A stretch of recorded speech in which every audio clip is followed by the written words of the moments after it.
केला बेचने वाली चुड़ैल। एक बार की बात है, जादूपुर नाम के एक गांव में करतब दिखाती एक औरत एक रेड्डी के लिए गांव में आती है। आइए आइए मेहरबान कदरदान, खाइए रोहड़ा के ताजे ताजे केले। कभी खाए नहीं होंगे ऐसे केले, पीले पीले केले खाइए। ये कहकर रोहड़ा हाथों में 4 केले लिए उन्हें सर्कल में जोर जोर से हवा में उछालती हुई करतब दिखाती है, जिसे देखकर आसपास के सारे बच्चे अपने अपने मम्मी पापा से उस औरत के पास जाने की जिद करने लग जाते हैं। पापा, ऐसा तो सर्कस में बॉल से होता है ना, ये आंटी तो केले से कर रही है। चलिए ना पापा, देखते हैं। रोहड़ा एक पतली सी तार पर चलती हुई केलों से करतब दिखाती है। आते जाते सभी लोग बाहर रुककर उसके करतब देखते हैं और वाह वाही करते नहीं थकते। जैसे ही एक आदमी पास आकर उसे पैसे देने लग जाता है, तब वो कहती है, अरे नहीं नहीं साहब, मैं करतब तो बच्चों के मन को बहलाने के लिए करती हूँ। धंधा तो मेरा केले का है। पीछे देखो मेरी रिड्डी, जो भी मेरे केले खाएगा मेरी तरह चुस्त दुरुस्त और तंदुरुस्त हो जाएगा। पता चलता है क्या कि मेरी उम्र 55 की है। अरे पर ऐसे ठंड के मौसम में कोई केला क्यों खाएगा? ये ऐसे वैसे केले नहीं है साहब, ये शरीर में गर्मी देते हैं। ठंड को दूर भगाए जो भी रोहिणा के केले खाए। पापा, अगर मुझे केले नहीं मिले तो मैं घर नहीं जाऊंगी। तभी उसके पापा कहते हैं कि बेटा, केले ठंड में कभी गर्मी नहीं देते। ये सब कहने की बातें हैं, सामान बेचने का तरीका है इनका। पर पिंकी नहीं मानती।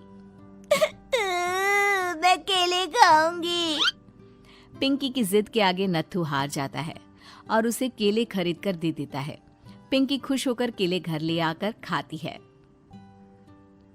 अब मैं भी करतब करूंगी, कितना मजा आएगा। जादुई केले। पिंकी पहला केला खत्म भी नहीं करती कि वो बेहोश हो जाती है।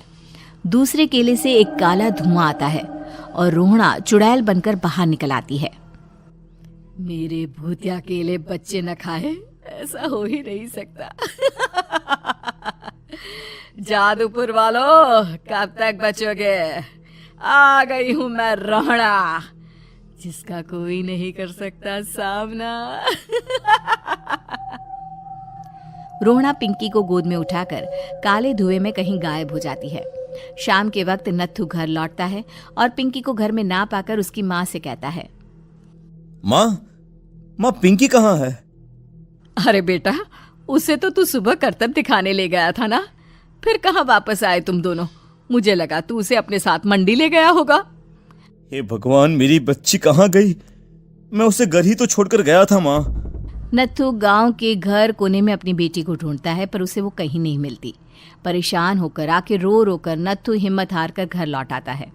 अगली सुबह रोहड़ा फिर से करतब दिखाने आती है और इस बार पिंकी की तरह रोनी केले खरीद लेता है।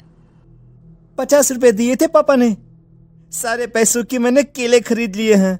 अब मैं भी आंटी की तरह ही करतबबाज बन जाऊंगा। यही सोचते हुए रोनी केले खाता है और पहला अकेला केला आधा खत्म भी नहीं करता कि चुड़ैल उसके सामने आ जाती है।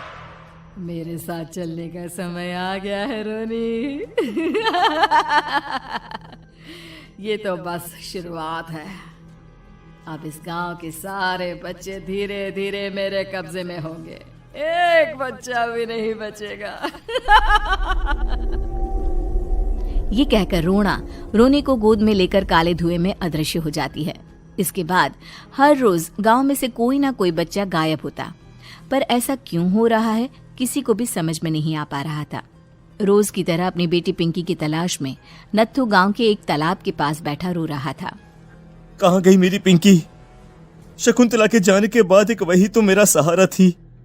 अरे उसकी आत्मा कोस रही होगी मुझे कि मैं अपनी बच्ची को संभाल भी नहीं पाया।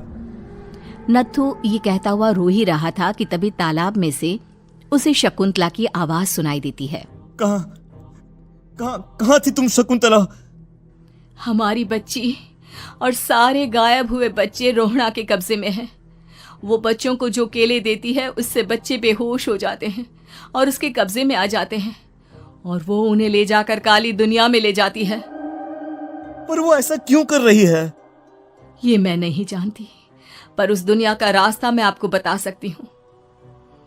जहां ये नदी खत्म होती है वहां एक केले का पेड़ है, उसके नीचे एक दरवाजा है, वहीं से रास्ता जाता है उस दुनिया का। ये कहकर शकुंतला की आत्मा गायब हो जाती है। गांव के सभी लोग झुंड बनाकर उसी रास्ते से काली दुनिया में चले जाते हैं और वहां देखते हैं कि सारे बच्चे वहां काम कर रहे थे। पापा मुझे ले चलो यहाँ से। पापा पापा। सभी बच्चे अपने मम्मी पापा से लिपट जाते हैं। तो तुम लोग यहाँ तक आ गए? क्यों हमारे बच्चों को पकड़ लिया तूने? तुझे शिकार ही बनाना है तो ले, हम सब आ गए हैं, हमें खा ले। नहीं, मुझे बच्चे चाहिए। मेरे बच्चे के बदले तुम लोगों के बच्चे। क्या मतलब? मैं इसी गांव में रहने वाली एक औरत थी। केले की चोरी के इल्जाम में मेरे बेटे को गांव वालों ने इतना मारा कि वो मर गया। उसी दिन मैंने ठान लिया कि गांव वालों का भी वही हाल करूंगी। कुछ दिन बाद बेटे के चले जाने के दुख में मैं भी मर गई और मेरी भटकती आत्मा एक चुड़ैल बन गई। और फिर मैंने बदला लिया तुम सबके बच्चे छीनकर। बर्दाश्त नहीं कर पाए ना?